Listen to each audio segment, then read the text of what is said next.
Yoko okusasira ku muganda wange nga omanye embeera wentuuseeyo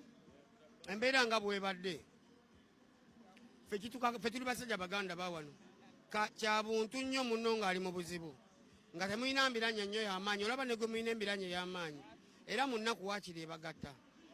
so nesitudde ne ngenda mulabeko awamu ne His Excellency wetutuuseeyo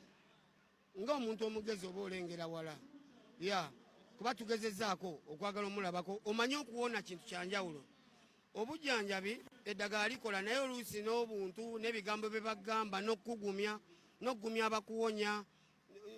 kwegamba n'abasawo okumanya nti oliko ababo kintu kikulu nnyo nnyo so kitututte ffe ng'abantu okuba in solidarity awamu ne muganda waffe era ne gye tuli tukyamusabira asuuke bulungi naye we tutuuseeyo embeera nga bw'ogimanyi musooke mulinde awo katujje katini tusanze awo muddemu katukomewoko katini yeebakidde ddala ne tugamba naffe twagala omulwadde akole ki awummule aye tubali tukkirira amadaala nti ate kati mujje netugamba awummule wemba mumuzukusiza mumukaka akole ki addewo awummule yebadde embeera statement gy'ovuddeyo n'okola bannange wawaziza social media ebadde etegeeza statement eyo njagyogerako era njitadde mu waiting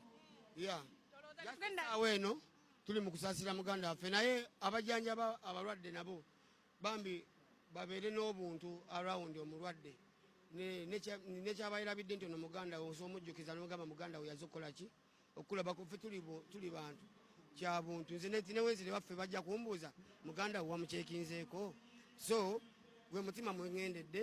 era ebibaddeyo byebyo byendisivinze era ku mutima byenkoze ki byentutte mwebale nnyo baganda bange